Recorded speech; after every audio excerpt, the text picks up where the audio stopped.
Nəhayət 3-cü mərtəbəyə çatıb deyilən ünvandakı qapının zəngini basdı. Ancaq içəridən tərpəniş hiss olunmurdu. Daha sonra əlindəki çantaları yerə qoyub qapını döyəcləməyə başladı. Çox keçmədi ki, kiminsə gəldiyini hiss edib özünü toparladı. Qapını onun üzünə sevincək şəkildə Tural açdı. "Oo, qardaşım, biz də neçə gündür sənin yolunu gözləyirik." Tural qollarını açıb Səlimi bərk-bərk qucaqladı. Daha sonra geri çəkilib ona yol verdi. "Keç içəri, daha səni gözləyir." Tural onu dartıb içəri saldı. Özü də onun əşyalarını içəri yığıb qapını bağladı. İçəri girən Səlim evə nəzər sala-sala irəlilədi. Evin vəziyyəti heç də ürək açan deyildi. Çoxdan təmir olunmuş divarlar bir neçə yerdən çat vermişdi. Radikin olduğu otaqdakı aboylar isə bir çox yerdən divardan qopub kağız kimi havada sallanırdı. Buna baxmayaraq, evdə əşyalar, paltarlar səliqəli idi. Ən azından gözə çarpan bir səliqəsizlik yox idi. Eləcə də Radik Daxadayev çox səliqəli görünürdü. Səlimi görən kimi ayağa qalxan Radik 40-45 yaşlarında olardı. Dik qamətli, qısa kəsilmiş, lakin çox sıx qara saçları olan bu şəxsin ilk baxışdan xoşa gəlməz siması vardı. Üzündə qırış olmasa da, bəlkə də uzatdığı şələ bığları onu belə göstərirdi. Radik cəld Səlimə yaxınlaşıb, əvvəlcə onun əlini sıxdı, daha sonra onu səmimi şəkildə qucaqladı. "Xoş gəlmisən oğul, həmişə sən gələsən. Çoxdan gözləyirdik səni. Qismət bu günü imiş demə." Radik onu buraxıb ürəkdən sevinirmiş kimi dişlərini ağartdı. Yanaqları qızaran Səlim nə deyəcəyini bilmirdi. Həmişə həsrətində olduğu belə isti münasibət onu çaşbaş almışdı. Radik Səlimə divanda yer göstərib oturmasını istədi. Özü də gəlib düz onun yanında əyləşdi. Əlini onun dizinin üstünə qoydu. "Bu gündən burada sənin evindir. Özünü evindəki kimi hiss et. Tural sənin haqqında mənə hər şeyi danışıb. Nə çəkdiyini, nə çətinliklərin olduğunu yaxşı başa düşürəm." Radik bir qədər susub köks ötürdü. "Mənim özüm də yetimçiliklə böyümüşəm. Ona görə sizi ən yaxşı mən başa düşürəm. İstəmirəm heç biriniz əziyyət çəkəsiniz. Bundan sonra yanınızdayam. Həm də arxanızdayam, oğlum. Nə çətinliyin varsa fikirləşmədən mənə deyə bilərsən. Gücüm çatdığı qədəri hər bir köməyi edəcəyəm." Deyib yenidən bir neçə dəfə Səlimin dizinə dostcasına toxundu. Səlim isə hələ də nə deyəcəyini bilmədən donub qalmışdı. Onun bu vəziyyəti Radik Daxadayevin xoşuna gəldi. Biraz sonra Tural da gəlib onlara qoşuldu. Səlimdən fərqli olaraq Radiklə rahat şəkildə söhbətə başlayan Tural, uşaqlar evində başlarına gələn maraqlı hadisələrdən danışıb onları güldürürdü. Tural danışdıqca sanki rahatlaşan Səlim yavaş-yavaş özünü ələ ala bilirdi. Düşdüyü yeni mühitə uyğunlaşmağa, qaynayıb qarışmağa başlayırdı. "Deməli, Radik Daxadayev səni də heç nəsiz evinə alıb himayəsinə götürdü?" Müstəntiq soruşdu. "Hə, necə deyim, bir növ bizə böyüklük, atalıq etməyə başladı. O yaşda biz həyatımızda ilk dəfə heç kimdən görmədiyimiz sevgini, diqqəti, qayğını, qəribə də olsa ondan görə bildik." "Bəs əvəzində sizdən heç nə istəmirdi?" "Yox, heç vaxt bizdən pul filan heç nə tələb etmirdi. Əksinə, bacardığı qədər bizə kömək edirdi. Elə imkanlı da deyildi. Harada işlədiyini də bilmirdik. Amma bizim bütün xərclərimizi, elə mənim universitet xərclərimin də hamısını o ödəyirdi. Nə vaxt başımıza bir iş açırdıq, həmin vaxt köməyimizə çatırdı. Tural narkotikə quraşdıqdan sonra isə onun bütün zibillərini daxa bağlayırdı." "Tural ancaq özü çəkirdi, yoxsa satırdı da?" Müstəntiq Əlibəyli nəzərlərini Səlimin üzünə dikdi. "Mən biləni ancaq özü çəkirdi, satanı olmayıb." Səlim inamsızca dilləndi. "Bəs Aydan Quliyeva, onu necə mala otuzdurub?" Ənvər Əlibəylidən belə sual gözləməyən Səlim duruxub qaldı. Bir neçə dəfə gözlərini qırpıb udqundu. "O işdə mənim xəbərim çox gec oldu. Tural Daxaya məndən daha yaxın olub həmişə. Həmin məsələ də onunla Daxanın arasında olub. Mən bu haqda çox sonradan xəbər tutmuşam. Sən demə bu da planın bir hissəsi imiş." "Bəs bu əsas plandan nə vaxt xəbəriniz oldu?" haradasa bir il əvvəl bizə hamımızın həyatını dəyişdirə biləcək bir planı olduğunu dedi. Hansı ki o plan bizə istədiyimiz həyatı bəxş edəcəkdi. O plan bizi buralardan çox uzaqlara aparacaqdı. Demək sən bu olanları əvvəlcədən bilirdin. Yox, daha çox sirli adam idi. Heç vaxt bizə hər şeyi tam açıb deməzdi. Heç vaxt onun nə edəcəyini qabaqcadan bilə bilməzdik. Çox tədbirli adam idi. Onun həmişə ehtiyat çıxış yolu olardı. Bu işdə də birdən-birə hər şeyi açıb bizə demədi. Etap-etap nə etməli olduğumuzu deyirdi. Artıq sualları xoşlamırdı. Özü də heç vaxt artıq danışmırdı. Bəs niyə Ağayevlər ailəsi? Ağayevləri o seçmişdi. Səbəbini bilmirəm. Heç vaxt da bu haqda fikirləşməmişəm. Niyə səni seçdiyini fikirləşmisən? Niyə Tural yox, məhz sən qəhrəmana çevrilməliydin? Çünki Tural narkomanın yekəsi idi. Üzünə baxan kimi bunu görürdün. Arif heç onu darvazanın çandarına da qoymazdı. Deyə Səlim qeyri-ixtiyarı güldü. Daha sonra özünü toparlayıb davam etdi. Doğrusunu desəm, mən də ilk dəfə iş üçün müraciət edəndə üzümə baxmadı. Sonra da səni Radik, dırnaqarası qəhrəman kimi onların evinə soxdu. Ənvər Əlibəyli istehza ilə dilləndi. Hə, onda daha planı dəyişməli oldu. İllərlə işlədiyi planda onun ehtiyat planı olmaya bilməzdi. Elə Aydanı da ondan sonra işə qoşublar. Aydındır, parçalar yavaş-yavaş yerinə oturur. Sonra nə oldu? Mən onların qonşuluğunda bağban kimi işləməyə başladım. Adilə xanımın evində. Məqsədimiz sadəcə onlara yaxın olub, hər hərəkətlərini dəqiqliklə izləmək idi. Mənim qonşuluqda işləməyimin tək səbəbi onların evinə göz qoymaq, Gülərin hərəkətlərini izləmək idi. Adilə xanımın villasında bağbanlığa başladığı gündən Səlimin fikrini bir sual məşğul edirdi. Mənim qəhrəmanım olarsan? Heç bu sualla qarşılaşmısan? Açıq desək, kim qəhrəman olmaq istəməz ki? Hər kəs bu həyatda kiminsə gözündə qəhrəmandır. Kimsə atasının, kimsə sevgilisinin, kimsə qardaşının və s. Qəhrəman olmaq həmişə qəhrəmanlıq tələb etmir ki. Bəzən həyat səni, özün də istəmədən, kim üçünsə qəhrəmana çevirir. Bəs həmişə qəhrəman olaraq qalmaq necə? Çətin sualdır. Johann Hötenin təbirincə desək, həmişə qəhrəman ola bilməzsən, amma həmişə insan olaraq qala bilərsən. Bəs insan olmaq necə? İnsan olmaq da hansısa qəhrəmanlıq, yaxud xüsusi bacarıq tələb etmir ki. Sadəcə insan olmaq. Bu gün ətrafımızda qəhrəmanlar artsa da, insanlar azalır. Eləcə də insanlıq. Səlim hasarın o tayında olan Ağayevlər villasına göz qoyurdu. İlk günlər onlardan heç bir tərpəniş hiss etmədi. Sadəcə maşın səsi gələndə küçəyə çıxıb kimin gəlib getdiyinə baxırdı. Ancaq bir səhər təsadüfən gözləri onların tərəfə sataşanda 3-cü mərtəbənin eyvanında bir qızın dayandığını gördü. Əvvəllər heç yerdə görmədiyi bir qız. Tünd qara, uzun ipək kimi saçlarını arxaya, açıq vəziyyətdə buraxmışdı. Külək arabir saçlarını tərpədib üzünə tərəf yapışdırsa da, incə əlləri ilə onları sakit tərzdə üzündən kənarlaşdırırdı. Bu zaman onun ağbəniz siması daha da aydınlaşır, ona ayrı bir məsumluq qatır sanki.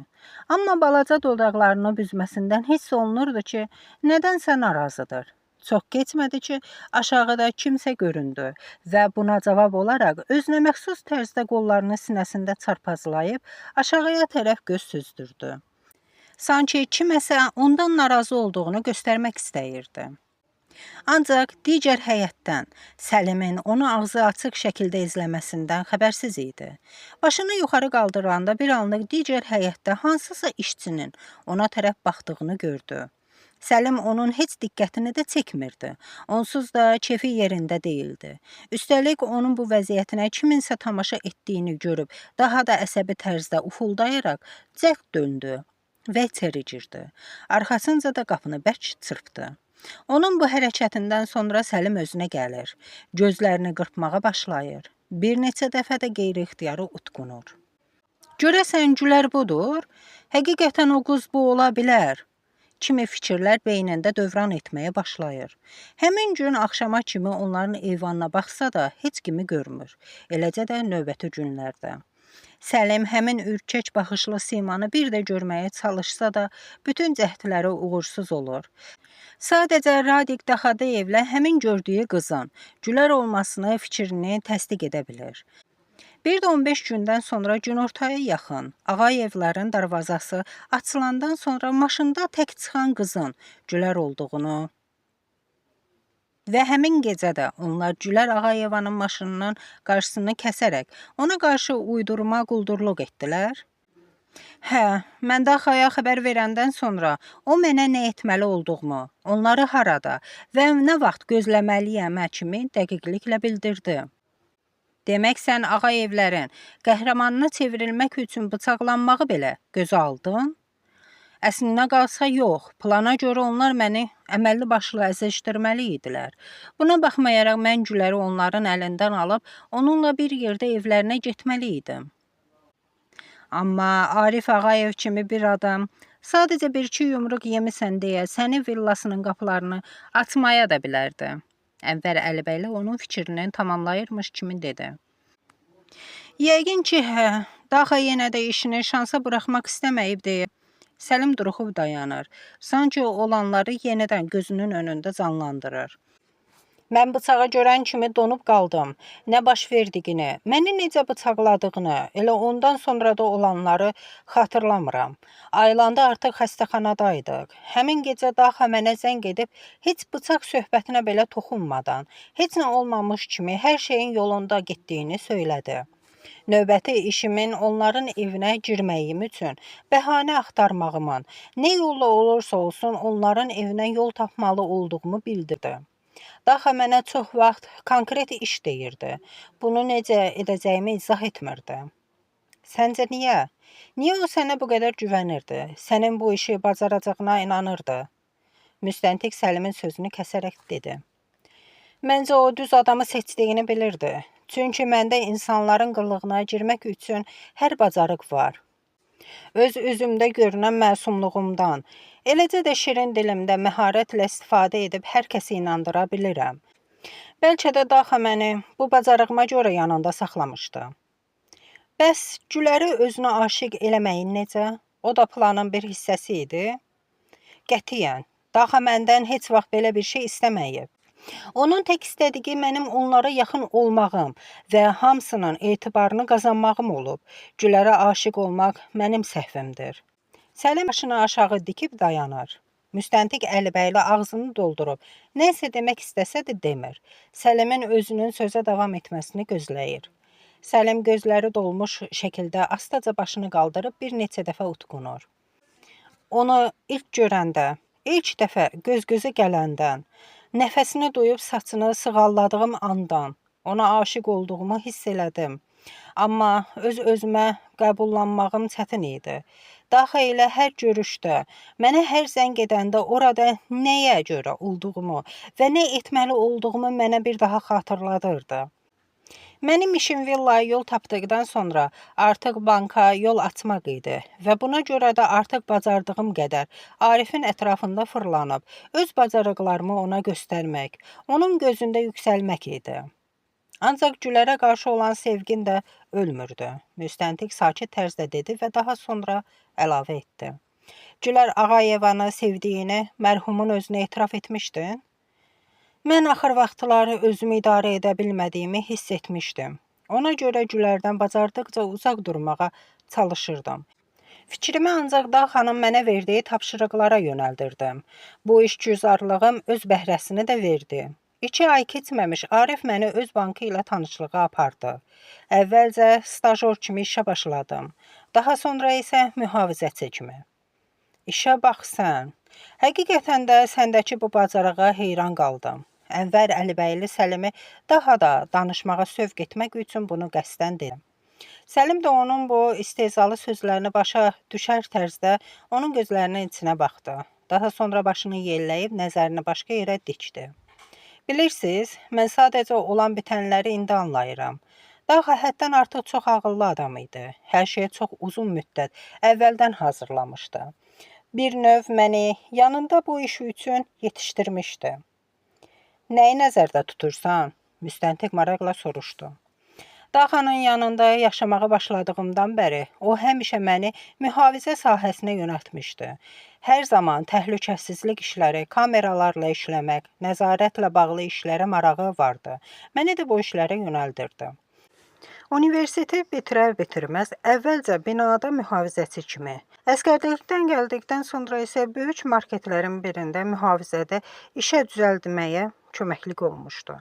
Ancaq bu işdə çox yaxşı işləməyimə baxmayaraq, bir ildən sonra artıq orada işləməməyimi istədi.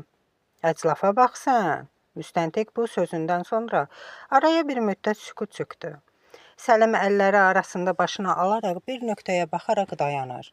Onun davam etmək fikrində olmadığını görən Ənvər Əlibəyli deyir. Yenə də Gülər ilə olan münasibətiniz haqqında bir söz demədin. Səlim əllərini gicgahlarından çəkib üzünün ortasında birləşdirdi. Daha sonra çənəsinin altına dayaq edib davam etdi. Dediyim kimi, mən Gülərlə bir yerdə ola bilməyəcəyimi artıq anlamışdım. Ona görə də çox gec olmadan ondan uzaqlaşmaq istəyirdim. Amma hər dəfəsində sanki ona daha da yaxınlaşırdım. Elə Arifin məni bankda işə götürdüyü günün axşamı. Yemək süfrəsi arxasında bunu qeyd edirdik. Əməllicə yeyib içmişdik. Həmin gecə içkili idim. Nə etdiyimi özüm də düz əməlli bilmirdim. Gülər son vaxtlar çox qaşqabaqlı olmuşdu. Hər kəsə, hətta qardaşına qarşı da yersiz yerə əsəbləşir, onu acılayırdı. Düzünə qalsa, özü bunun səbəbini çox yaxşı bilirdi. Ona bu qədər yaxın duran Səlim bir o qədər də uzağa qaçırdı. Gözündə onun özünün qəhrəmanı eləmiş Gülər öz suallarına cavab tapa bilmirdi. Səlim banka ayaq açandan sonra isə onunla tək qalmağa vaxt tapırdı. O ki qalmışdı neysə danışmağa. Gülnaz da onu bir tərəfdən sıxma boğmaya salıb Səlimdən uzaq tutmağa çalışırdı. Gülər isə beynində fırlanan suallara cavab tapmadıqca daha da dəliyə dönüb, özü də istəmədiyi hərəkətlər edirdi.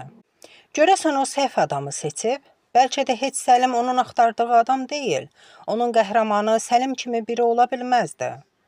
Gecənin bir aləmi yenidən o tərəf bu tərəf fırlanan Gülər nə qədər çalışsa da gözünə yuxu getmədi. Xəyalən yenə bu gün olanları xatırladı. Atası Səlimi rəsmən işə qəbul etməsi münasibəti ilə təbrik edəndə Gülər də sevinib Səlimə tərəf dönüb. Düz onun gözlərinin içinə baxanda Səlimdən bir cavab gəlmədi. Bir müddət sonra təsadüfən göz-gözə gəlsələr də Səlim tez baxışlarını ondan qaçırmışdı. Sanki o Gülərə görə ölümə getməyə hazır olan o adam deyildi. Sanki o hər imkan düşən kimi Gülərlə danışmağa can atan adam deyildi. Of! Deyib dodaqlarını uzun müddət bir-birinə sıxıb saxlayan Gülər, artıq uzanmağa səbri qalmadığına görə qalxıb çarpayısında bir qədər oturdu. Daha sonra su içmək adı ilə otaqdan çıxıb aşağıya, mətbəxə düşməyə başladı. Pilləkəndən düşə-düşə özünü sındıraraq yuxarı qalxıb, Səlimin otağının qapısını bərk-bərk döyüb, içəri girib, ürəyindən keçən hər sözü onun üzünə demək fikrini beynindən qovmağa çalışırdı. Aşağı düşüb mətbəxə keçdi. Saat hardasa 1-ə qalırdı. Evə sükut çökmüşdü. Qrafini götürüb özünə can dərdi su süzdü. Elə həmin tərzdə də içməyə başladı. Yuxarıdan kimsə tez tələsik düşüb həyətə çıxdığını, yalnız səsə arxaya dönəndə göz ucu gördü. Buna baxmayaraq qulağında telefon olan bu şəxsin Səlim olduğuna, o adı kimi əmin idi. Heç fikirləşmədən onun ardınca həyətə çıxdı. Arxasınca kiminsə gəldiyini hiss edən Səlim telefonu söndürdü. Təəccüblü şəkildə arxaya döndü. Gülər, sən bu vaxtı? Sözlərini birləşdirib deməyə çətinlik çəkirdi. Elə mən bu vaxtı. Gülər əminliklə onun dediklərini təkrarladı. Neysə olub? Səlim qaşlarını qaldırıb üzünü turşutdu. Niyə qaçırsan məndən? Gülər suala dəxlisiz sual ilə cavab verdi. Kim? Mən? Səlimin yarı içkili olduğu bu sözlərindən də açıq-aydın hiss olunurdu. Elə sən. Bu elədiklərinə nə ad qoyaq? Gülər əsəbi şəkildə qaşqabağını yığır. Axı, mən nə etmişəm? Səlim dodaqlarını və qaşlarını eyni anda sıxaraq qeyri-ixtiyarı gülür. Gülər bir addım da ataraq yaxına gəlib düz onun gözlərinin içinə baxır. Bundan artıq nə edəcəksən ki? Mənim qəhrəmanım olub özünü aşiq elədin. İndi də məndən uzaq qaçırsan. Gülərin sözü bitər-bitməz Səlim onu özünə tərəf çəkib dəlicəsinə öpür. Gülər dodağını onun dodağından qoparıb alnını onun alnına dirəyir. Gözlərini yumur, əlləri ilə Səlimin üzünü sığallayır.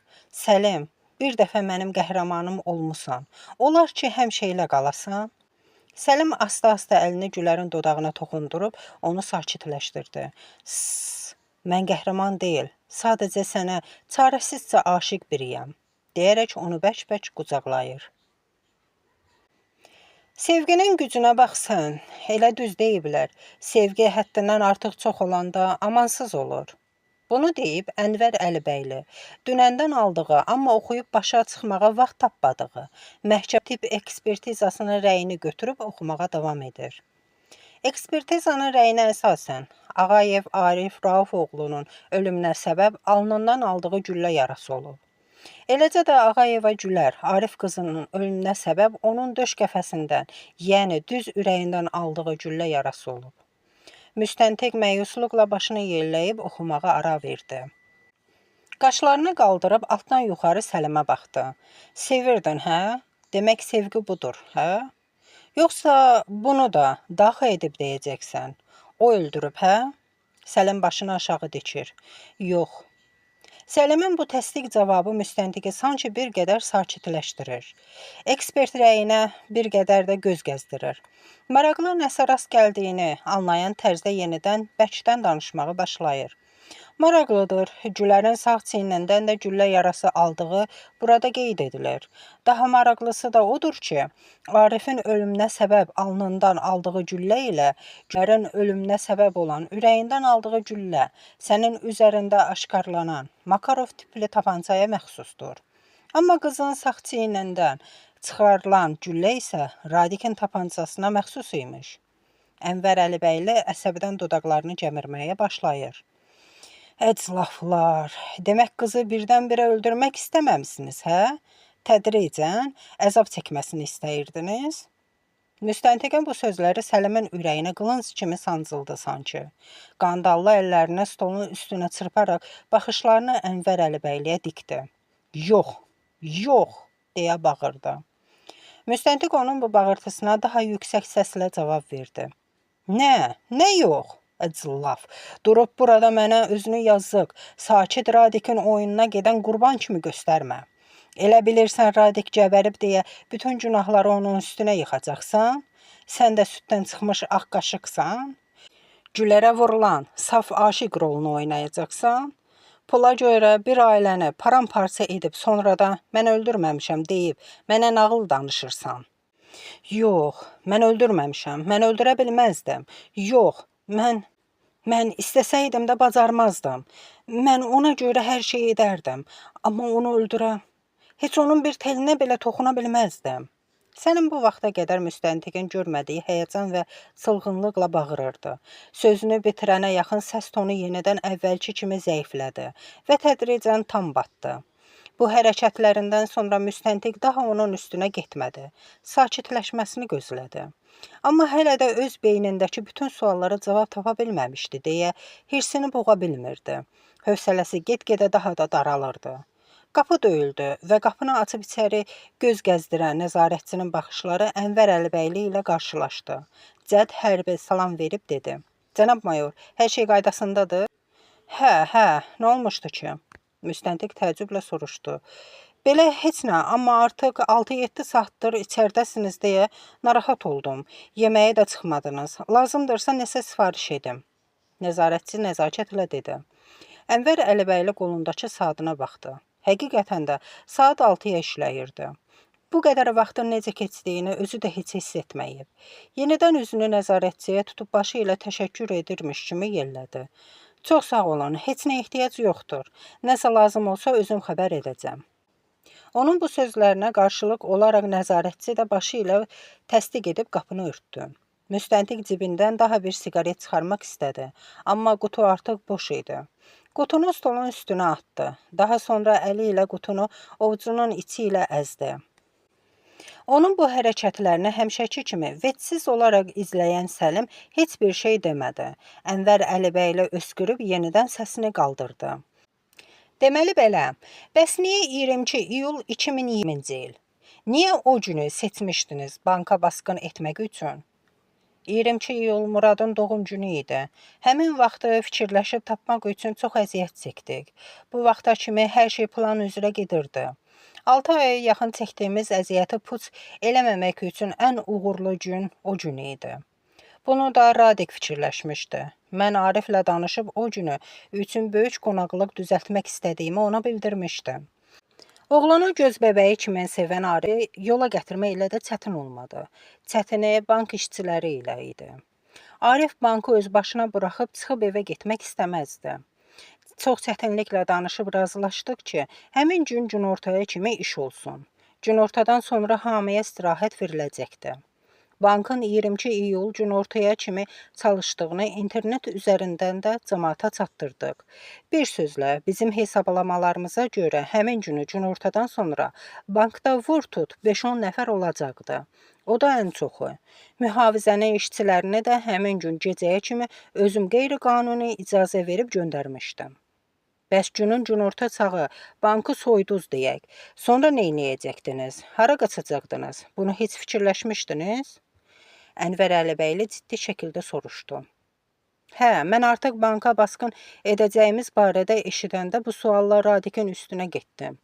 Amma o həmişəki kimi çox rahat tərzdə bildirdi ki, əgər hər şey plan üzrə getsə, biz bankdan sağ-salamat çıxa bilsək, onda sonrası onluq idi. Həmişəki kimi. Daha Dağıstana tez-tez gedib gəlirdi. Çox vaxtda qeyri-qanuni yollarla getdiyini, bütün qara-qura yolları əlin içi kimi bildiyini bizə ağız dolusu danışırdı. Deməli belə çıxır ki, bankı soyub sonra da Rusiyaya qaçmağı planlaşdırırdınız. Maraqlıdır. Hər şey belə planla gedirdisə, həmin gün nə baş verdi ki, işlər bu vəziyyətə gəlib çıxdı? Mənə deyilənə görə biz banka saat 1-də daxil olmalıydık. Mən onsuz da bankda idim.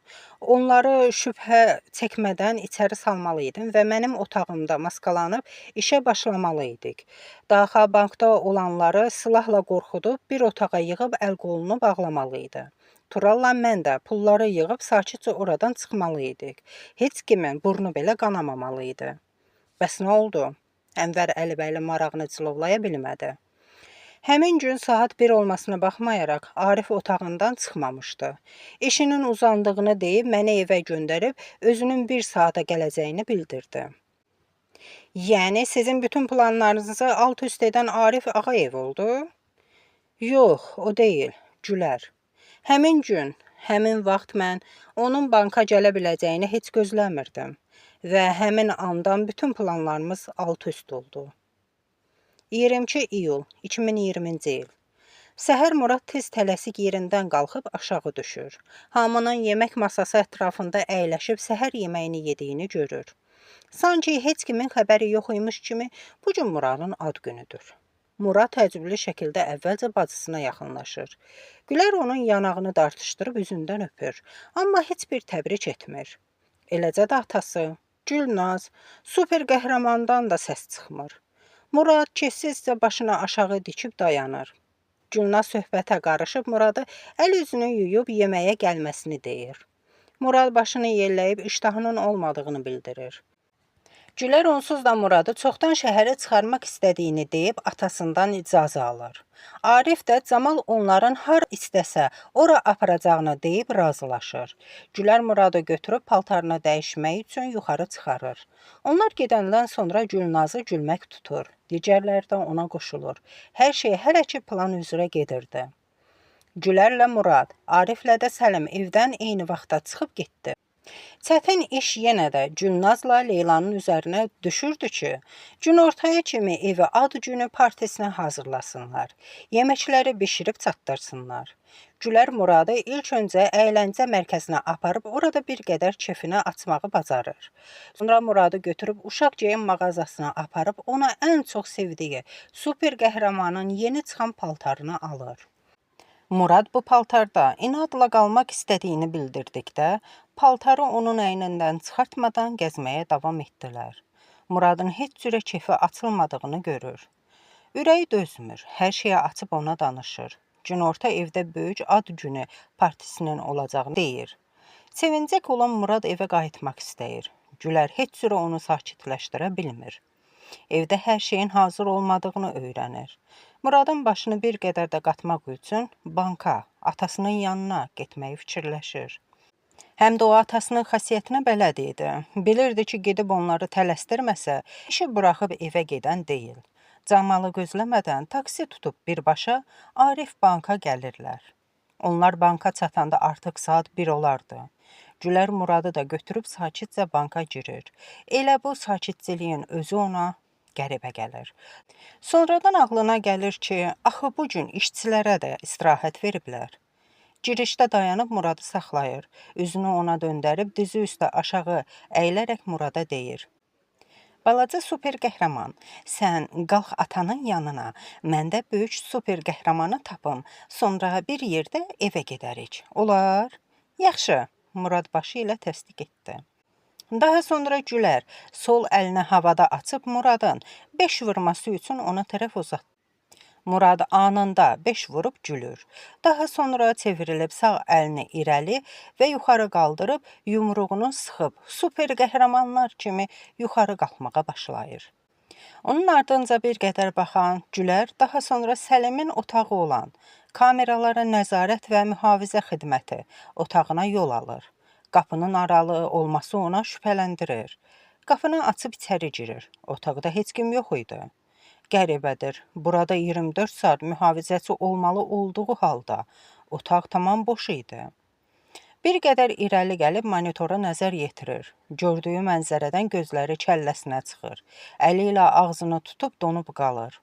Üçüncü monitorda xəzinədarın otağında qara maskalı şəxslər pulları kisələrə yığırdılar. Digər 5 monitor qaranlıq otağı çəkirdi elə. 9-cu monitorda isə əli silahlı olan şəxs diz üstə çöktürdüyü sonuncu adamın əl-qolunu, ağzını bağlayırdı. Deyəsən elə bu onun atası idi. Hə, o idi. Rəngi ağappaq ağaran və nə edəcəyini bilməyən qızın gözü divardakı siqnalizasiya cihazına sataşır.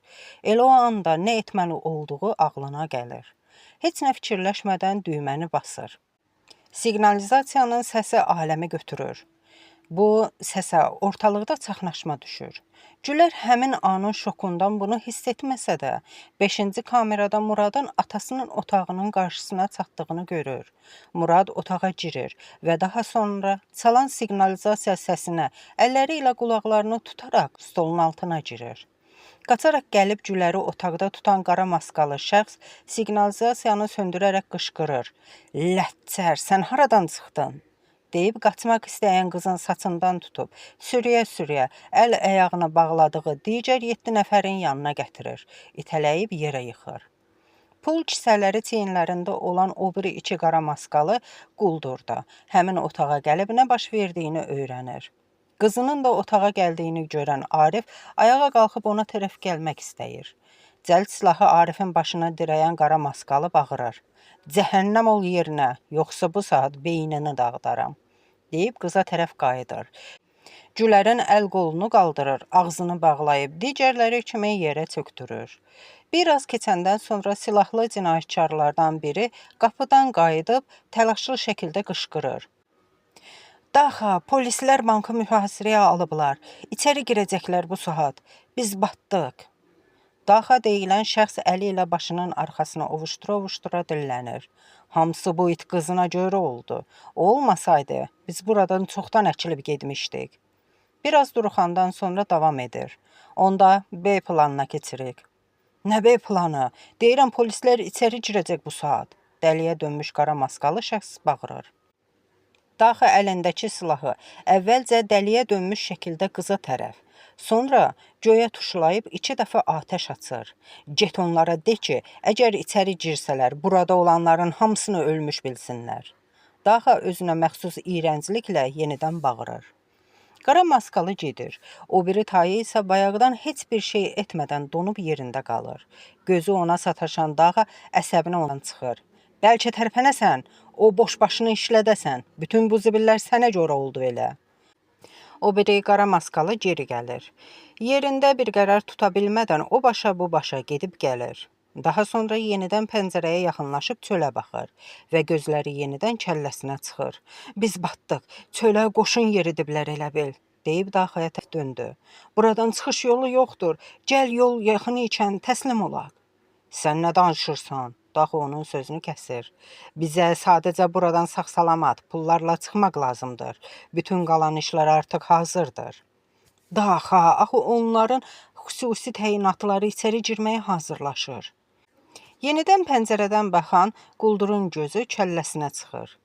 Demək belə, onlar bizim onlarla oyun oynadığımızı düşünürlər ki, otaqda o baş bu baş gedən Daxa özündən razı şəkildə davam edir. Onda biz onlara zarafat etmədiyimizi bildirməliyik, deyib ayaq saxlayır.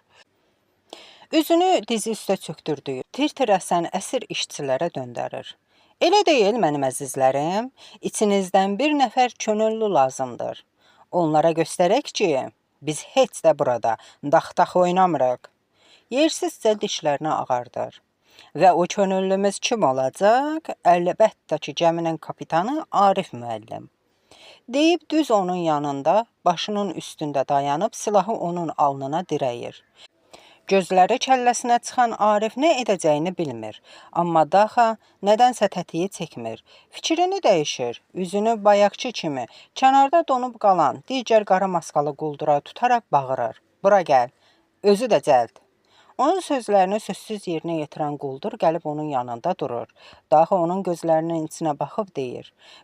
Bütün işləri mən görməliyəm, hə? Bəs səni niyə mən yetişdirmişəm? Öldür. Əli ilə Arifi göstərir. Yoxsa polislər bu saat içəri girəcəklər. Onun bu sözlərindən baxışları ilə dəliyə döndüyü hiss olunan oğlan bir söz demədən yerində donub qalır. Daxa onun tərpənmək fikri olmadığını görür. Neynək? O olmasın, bu olsun. Üzünü çevirib o biri tərəfə gedə-gedə deyir. Gedib Gülərin başının üstündə dayanır.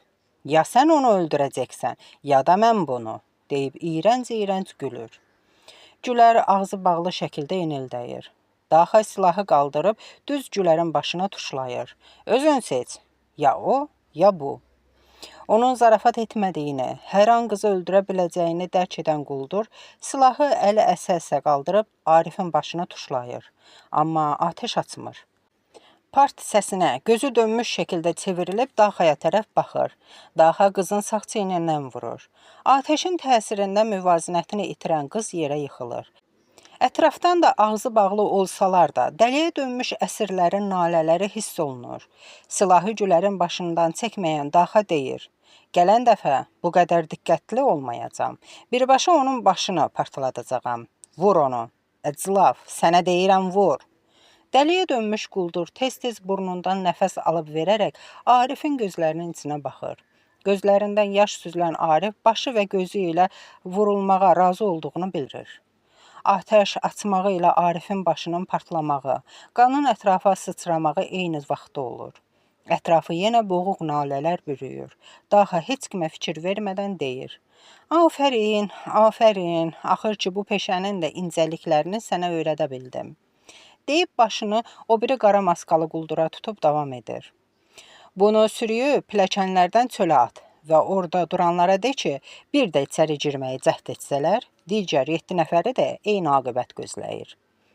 Açdığı atəşin şokundan yavaş-yavaş ayılan quldur, sürünə-sürünə sanki Gülərə tərəf gedir.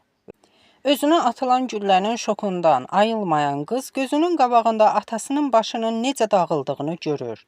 Qara maskalı, silahlı onu sürüyərək digər otağa aparıb divara söykəyir. Daha sonra yarasına baxır. Tez çıxıb digər otaqdan tip çantası ilə geri dönür. Meyit kimi onun qarşısında dayanan qızın yaxşı nəfəs alması üçün əllərini açır, ağzındakı çiti aşağı salır. Gətirdiyi bintlə qızın yarasını sarıyıb qanaxmasını dayandırmağa çalışır. Qıza o qədər yaxın olur ki, Gülər onun nəfəsini hiss edir. Bu nəfəs, bu qoxu, bu baxış. Anidən şokdan ayılan qız ilk dəfə onun gözlərinin içinə baxır.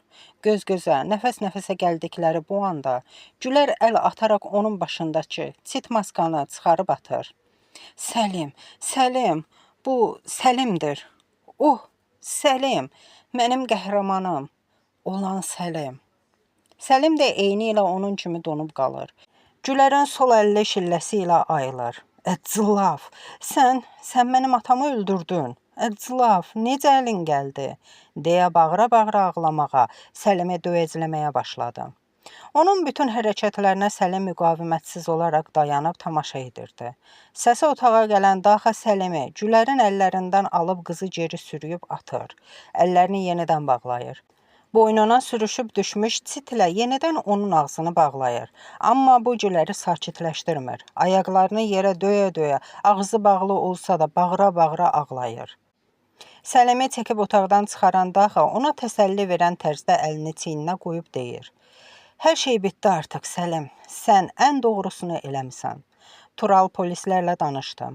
Əsirlərə toxunmamaq şərti ilə bizə buradan çıxmağa, şərait yaradacaqları ilə razılığa gəldik. Səlim, başa düşürsən? Biz çox varlı olacaq. Tələsmək lazımdır. Sən pulları yox, sonra gedirik. Arxayın ol, o içəridəki qızı da özümüzlə aparmağa sənə icazə verirəm. Əgər belə ürəyin rahat olacaqsa, apar. Hə, düz deyirəm, onsuz da bizim buradan sağ çıxmağımız üçün bunlardan birini özümüzlə girov olaraq buradan çıxarmalıyıq. O olsun, elə bu. Bunu deyib Daxa əli ilə açıq qalmış qapıdan içəridə görünən Güləri göstərdi. Всё, hər şey düzəldi. Deyib onun çiyninə bir daha toxunub getməsini istəyir. Heç bir söz demədən elə donuq vəziyyətdə Səlim gedir. Daha sonra Tural sevincək halda gələrək deyir. Daxa, onlar bizə cığır açmağa hazırdır. Gedə bilərik. Əla, Tural, afərin. Elə bilirdim ki, sən bu işi bacaracaqsan. Bəs sənə verdiyim qara bağlamanı neylədin? Daxa həyəcanla soruşdu. Dediyin kimi Arifin otağına qoydum. Onun içində nə var idi ki? Tural maraqlanır. Daxa iyrənc dişlərini ağardır. O mənim B planımın bir hissəsi idi. Deyib cibindən balaca pultu çıxardır. Yuxarıdakı bombanın açarı. Biz gedəndən sonra elə ki biraz uzaqlaşdıq, onu işə salacağam. Qoy yuxarı biraz da dağılsın. Polislər də çaxnaşmaya düşsünlər. Həmin vaxtda biz çıxıb aradan çox rahatlıqla qaça biləcəyik. Hər ikisi gülməyə başladı. Onlar getdikdən sonra sözlər Gülərin beynində təkrar olmağa başladı. Bomba, Arifin otağı, bomba var, bomba, Murad, Murad yuxarıdadır. Gülər anidən yenidən dəliyə döndü. Özünü yerə göyə çırpsa da əllərini aça bilmədi. Gedirik. Daxanın səsi eşidildi. Yenidən otağa qayıdıb Gülərin saçından tutub qaldırdı. Sən bizə hələ lazımsan, ləçər, düş qabağımıza, deyib Güləri itələyə-itələyə otaqdan çıxarıb Səlimin yanına gətirdi. Onu Səlimə tərəf itələyib dedi. Səlim, sən irəlidə gedəcəksən. Silahı yalandan da olsa qızın gicgahına dirəyəcəksən ki, onlar ona əsir aldığımıza inansınlar. Mən də Turalla, bunlar əlimizdəki kisədə, ardınca gəlirik. Onların bizə ayırdığı cığırdan keçən kimi bizi qabaqda öz adamlarımız gözləyəcək. Sadəcə kiçik bir yol bizi milyonlara aparır. Bunu deyib Güləri Səlimin üstünə itələyir. Səlim də silahı düz onun gicgahına dirəyir. Bax, bu başqa məsələ. İndi gedə bilərik. Gülər boğuq şəkildə bağırıb nəsə demək istəsə də ona fikir vermədilər. Bankdan ilk öncə Gülər, daha sonra silahı onun sağ gicgahına dirəmiş Səlim çıxır. Bir addım arxada isə Radik və Tural. Artıq qadan çıxanda Gülər əlindəki iplərin boşaldığını hiss eləmişdi. Daha da əllərini sağa sola oynadırdı. Onlar hər tərəfdən silahlı polislərin, jurnalistlərin mühasirəsi ilə əhatələnmiş cığıra doğru asta-asta irələməyə başladılar. Gülərin beynində isə tək bir fikir vardı. Murad içəridə qaldı. Bomba, hər an bombanı partlada bilərlər. Hərəkət etdikcə əllərinin bağlandığı iplərin Radik ikinci dəfə tələsik bağladığı üçün boşaldığını hiss eləyirdi. O an ağlına nəsə gəlir, amma tələsmir. Səlimin ölü kimi hərəkət etdiyini görür. Gülər bir qədər addımını tezləşdirib digərlərindən uzaqlaşmağa çalışır. Artıq bir yol qalmışdı. Onlar buradan çıxıb getsələr, Radik bombanı işə salacaqdı. Hər anda işə sala bilərdi. Onların buradan çıxıb getməsinə kömək edən isə o idi. Mühasirədən uzaqlaşan kimi anidən əllərindəki ipləri açıb yerə atır. Cəld ağzındakı çiti aşağı salıb geri dönür. Düz Səlimlə üzbəüz, göz-gözə dayanır. Gülər Səlimə o qədər yaxın dayanmışdı ki, aldığı nəfəs belə hiss edə bilirdi. Bir anlıq öz qəhrəmanından kömək etməsini istəsə də utqunub dayanır. Şok vəziyyətindən ayılmayan Səlim sadəcə onun gözlərinin içinə baxıb dayanmışdı. Elə bil Gülərin timsalında, ətrafda, həyatda dayanmışdı. Bayaqdan Gülərin başına tuşladığı silah əlində boşalıb yavaş-yavaş aşağı düşürdü. Səlimin əlində olan və boşalıb aşağı sürüşən silahı Gülər öz ürəyinin üstünə bərkitdi. Bütün bunları elə sürətlə elədi ki, kənardakılar bunu nə görə bildilər, nə də müdaxilə edə bildilər. Sol əlini uzadıb Səlimin əlində olan və öz ürəyinə tuşladığı silahın tətiyinə baş barmağını keçirib Səlimin gözlərinin içinə baxdı. Gözlərindən qeyri-ixtiyarı bir damla yaş axdı. Qırıq-qırıq, boğuq-boğuq səslə dilləndi. Mən səni ilk görəndə qəhrəmanım bildim.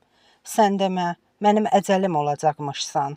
Əlvida, deyib tətiyi çəkdi. Ardı var. Heç bir şey təsadüfi deyil. 22 oktyabr 2023-cü il. Son. Kanalıma abunə olub, videonu bəyənməyi unutmayın.